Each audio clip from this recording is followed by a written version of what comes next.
una corrección definitoria que hizo Miguel Bakunin respecto a la libertad. Normalmente se decía que la libertad personal de uno termina donde comienza la libertad de otro. Y Bakunin corregía esta definición diciendo, no, la libertad de otro no limita mi libertad. La libertad de otro define y justifica mi propia libertad. Es decir, que yo no puedo ser libre mientras haya un solo esclavo en toda la tierra. De manera que es la libertad de los demás, debe sumarse a nosotros. Es decir, esto puede decirse, en fin, si cogemos una frase, cualquier frase que tiene un sentido determinado y queremos decir que el sentido de esa frase es la suma de las palabras que lo componen, diríamos que es falso, porque esas mismas palabras pueden organizarse de manera diferente para dar un sentido diferente. Por lo tanto, el sentido de la frase está por encima del sentido de las palabras, aunque se apoya en las palabras mismas. Digamos, toma conciencia, también contempla o también cuenta de antemano con el factor sindical. De manera que no es que se trate de una síntesis, sino que se trata de que los dos factores, un factor está definido por el otro o codefinido por el otro y el otro por él.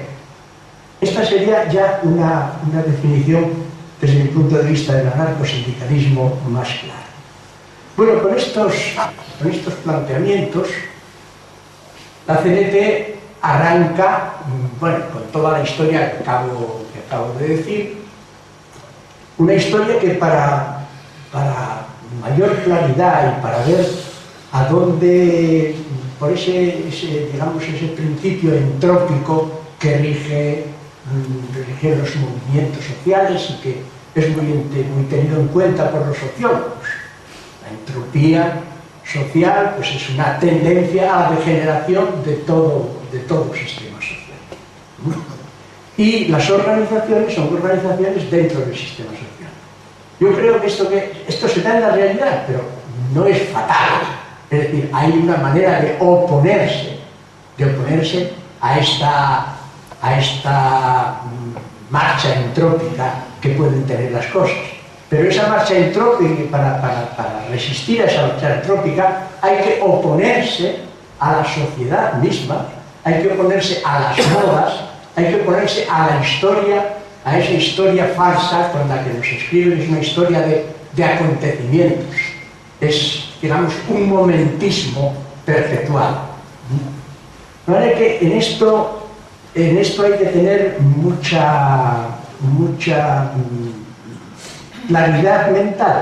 claridad mental, porque si para un espíritu anarquista, para un pensamiento bakuninista de entonces o proudhoniano, más bien bakuninista que proudhoniano, pero también proudhoniano, el pensamiento de Carlos Marx y de Engels, sobre todo de Engels, tendiendo al autoritarismo y tendiendo al cuspidismo, podía justificarse por aquello de que, bueno, los más inteligentes son los que deben ver las cosas y deben mandar, y los menos preparados son los que deben obedecer y deben de poner en práctica la inteligencia manda. Bien, con esto, ya desde nuestro punto de vista, cometen un viraje reformista las ideas de Carlos Marx y de Federico Engels. Pero cuando muere Carlos Marx y ya manda más Engels sobre el partido y los discípulos de Engels, un discípulo de Engels llamado Bernstein es el que empieza el revisionismo, claro, el que dice que no hay necesidad de combatir al capitalismo directamente, que hay que aprovecharse del capitalismo y que dentro del capitalismo se puede desarrollar una serie evolutiva de situaciones en mejora de las clases trabajadoras. Es decir, el revisionismo está instalado, pero es que el revisionismo sucede de una manera normal dentro y por la aplicación puramente de ese movimiento hacia la entropía. De manera que contra eso hay que tener mucha poner mucha atención. Y esta rudeza de que nos acusan, decir, pues los anarquistas no hay con quien trate, no saben hablar, no saben adaptarse, no saben dialogar, simplemente porque nosotros mostramos una entereza fundamental en no ceder en aquello que es por principio, en ese paso que se da, y que parece que es un simple paso, pero que si das ese paso, ya ese mismo paso te obliga a dar una serie de pasos en la misma dirección. Y eso, pues, contra lo que nosotros, digamos, somos tercamente, amantes, respetuosos de nuestros propios principios.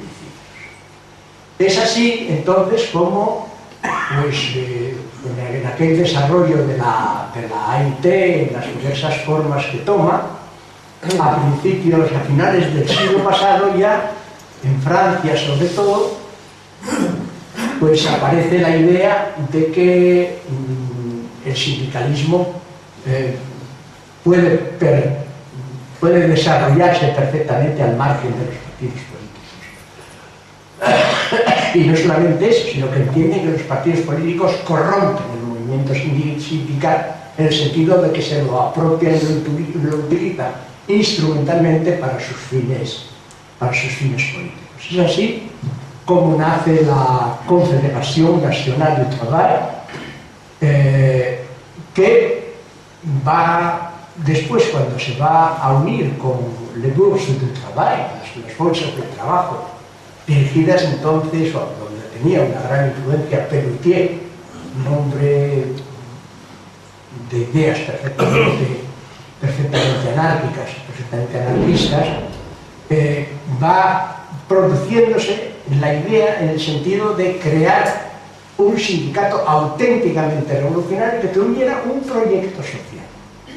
Un proyecto social, es decir, una ideología, una filosofía que justificara la labor del individuo, la labor del sindicato, la labor de la sociedad, la finalidad, hacia dónde va, cuáles son los medios, cuáles son los obstáculos que se ponen en medio y cómo ha de llegar a los fines. Esto ocurre ya a finales de siglo. Hay ya, digamos, una concepción sindical dentro de la marcha de la AIT. En el año 1906, la Carta de Amiens ya, digamos, corrobora y afianza esa necesidad de independencia del movimiento obrero respecto a los movimientos políticos. Así nace Solidaridad Obrera en 1907 y en Cataluña es una organización exclusivamente catalana que dura hasta 1910. En 1910 la propia Solidaridad Obrera, que tenía un ámbito regional catalán, decide ampliarse, de manera que en 1910, que se da por primer congreso de la CNT, en realidad es el último congreso de Solidaridad Obrera, donde Solidaridad Obrera decide convertirse en el primer congreso. Sería ya en septiembre de 1911.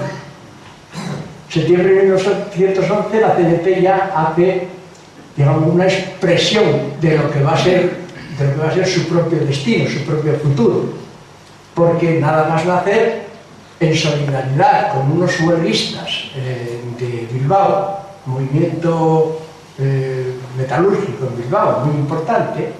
La CNT, recién creada como CNT, declara una huelga general.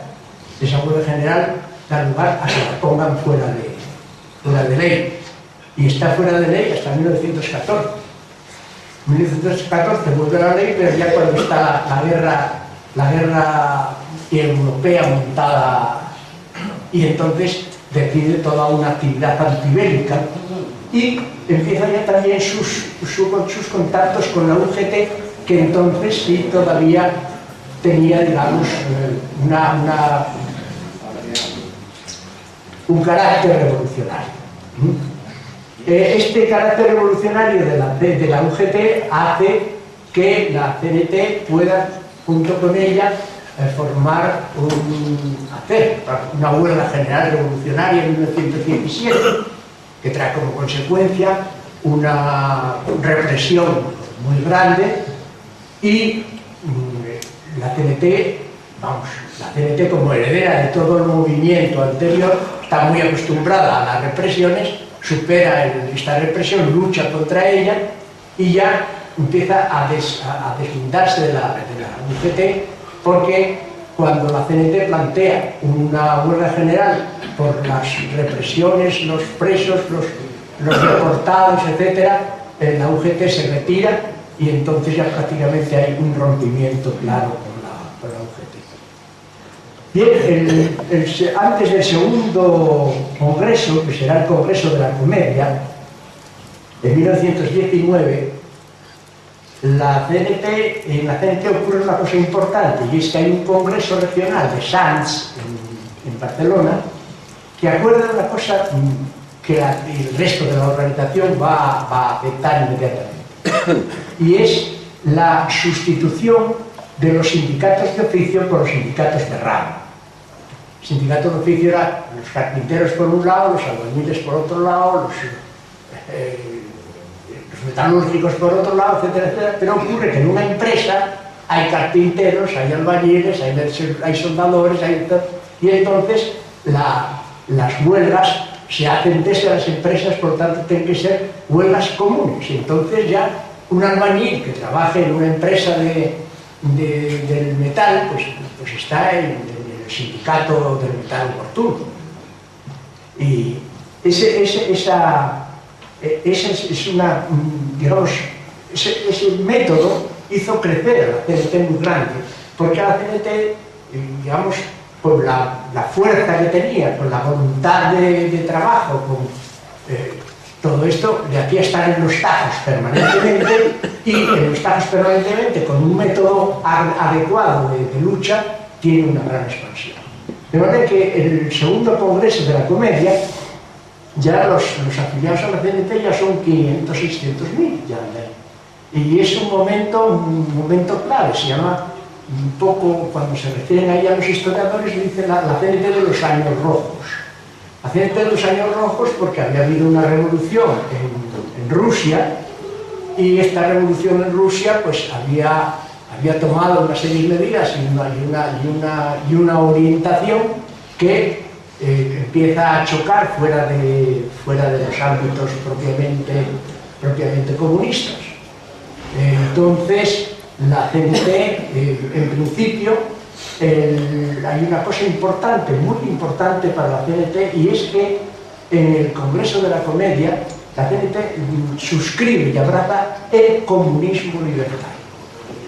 Esto es muy importante para la historia del CNT, muy importante sobre todo porque el comunismo había nacido en el interior del movimiento AIT un poco en oposición al colectivismo. El colectivismo era una idea muy arraigada en el movimiento AIT y parecía que atacar el colectivismo era atacar la esencia del movimiento trabajador.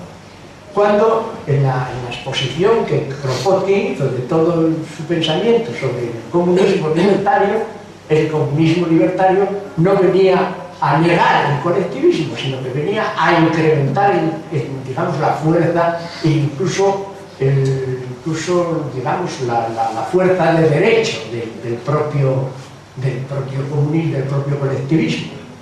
Es decir, en el colectivismo, sencillamente, las fábricas son de los trabajadores en común, y al trabajador se le da o se le atribuye la totalidad de todo lo que produce. Este es el colectivismo.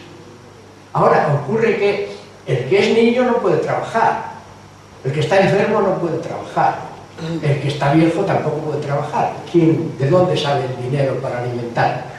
De manera que normalmente esto se hacía en términos libertarios dependiendo, digamos, de la voluntad de los trabajadores, pero era ya una voluntad, no era un derecho, y Kropotkin señala claramente que estos señores tienen derecho a ello. Y entonces establece la fórmula de cada uno hay que exigir sobre lo que sabe y vale, y a cada uno hay que exigir, hay que darle según lo que necesite.